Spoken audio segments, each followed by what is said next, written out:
Good Monday morning. Thanks for joining us on Kare 11 News Now. I'm Megan McPherson. This morning, we're waiting on charges to drop in the deadly shooting at Canterbury Park last week. Shakopee police arrested a suspect Thursday morning. Audrey Russo is outside of Scott County Jail with more on the investigation. Yeah, the suspect is being held in the Scott County Jail behind me. Now, we're not naming him until he's been formally charged. I did reach out to the Scott County Attorney's office to see if they're moving to file charges today. It's likely that they would want to move quickly in a case like this. Now, take a look at these pictures. These are of the victim, 26-year-old Khalid Abdi. The husband and father-to-be was attending an Eid prayer service Wednesday morning at the Canterbury Park Expo Center when he was shot and killed. This is a look at the scene just 24 hours after Shakopee police had a 28-year-old man in custody. They say he too was attending the prayer service. Now, it's unclear the circumstances that led up to the shooting. I did do a little bit of research on the suspect's background, and it appears somebody with the same name and age has an assault conviction from a few years ago. Back to you.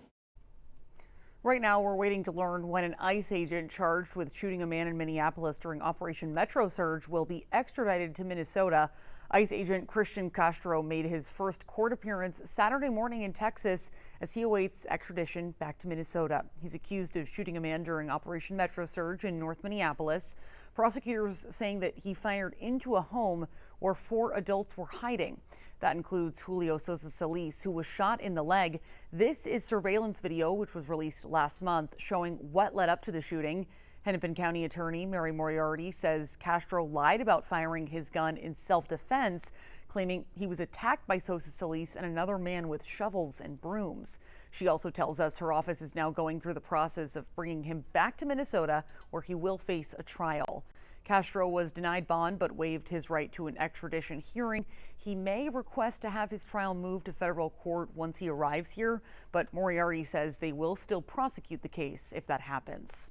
In a statement, the Department of Homeland Security says the charges against Castro are, quote, nothing more than a political stunt. He is the second federal agent to be criminally charged for conduct during Operation Metro Surge.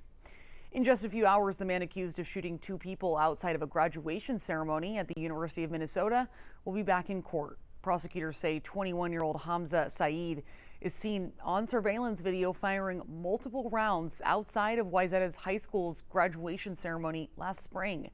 He's already pleaded guilty to illegally owning a machine gun. Today's hearing starts at 1 p.m.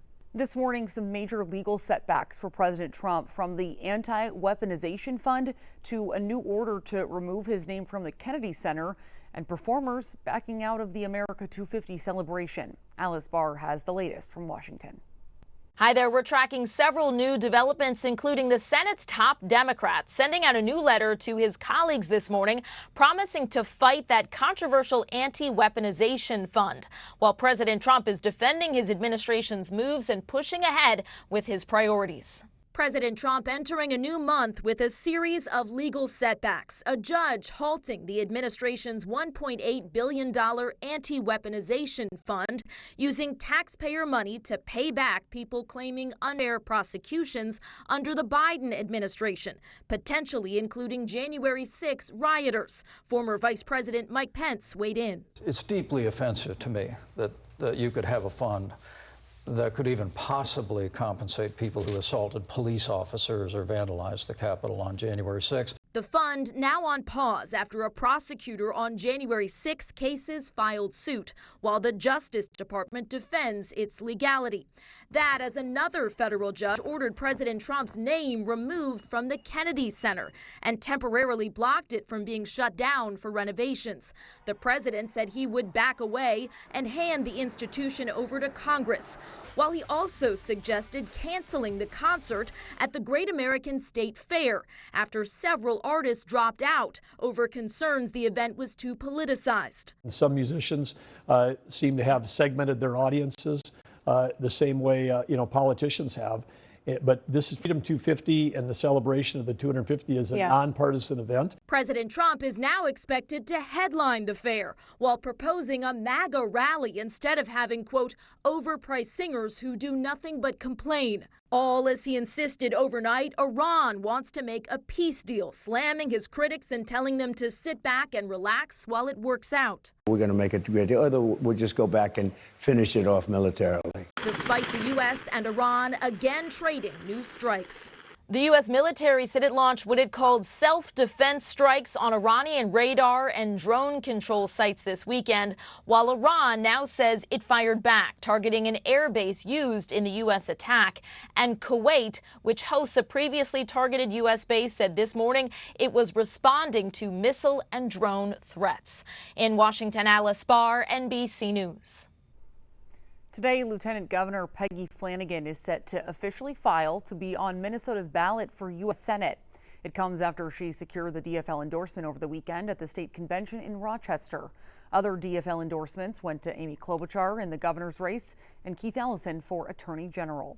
Meanwhile, Republicans held their own convention up in Duluth. The big battle between Lisa Damuth and Kendall Qualls for governor. Qualls ended up winning the endorsement. But some are questioning the accuracy of the count after the convention suffered some voting issues with some clickers not working. We reached out to the GOP party about the issue, but they told us no comment. This morning, a nightly curfew outside of a New Jersey ICE facility ended after protests this weekend. Take a look at this video from over the weekend of protesters clashing with police. Protesters say they're speaking out about inhuman conditions inside the facility. Meanwhile, local leaders are calling for an end to the unrest. The conditions in there are horrible. They have in solidarity people they've hit, people that they've been trying to translate for them. They put them in isolation so they can't help in any way. Last night we saw masked individuals attack the barrier. They threw projectiles, they used barriers as weapons, and lit tires on fire in the street. Officials say the curfew will continue nightly from 9 p.m. to 6 a.m. local time until further notice. Just a few months ago, we marked 10 years since Prince's death. Now, Minneapolis is getting ready to celebrate the music icon this week. It all starts Wednesday night at First Avenue with a kickoff party featuring the one and only Chaka Khan. The celebration continues with several events, including Prince Night at Target Field, a celebration of life concert, and a Prince block party. For more information, you can head to the city's website.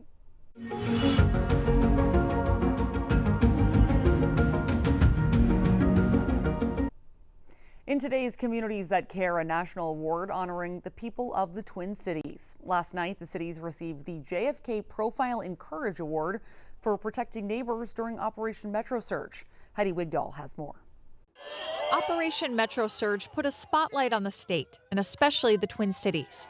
Now, the ways in which the community showed up for one another are being recognized. The people of the Twin Cities reminded all Americans that we cannot take our democracy for granted. Caroline Kennedy honors her father's legacy through the John F. Kennedy Library Foundation and the nonprofit's annual JFK Profile and Courage Award. To everyone watching in Twin Cities, we are so happy to share this night with you.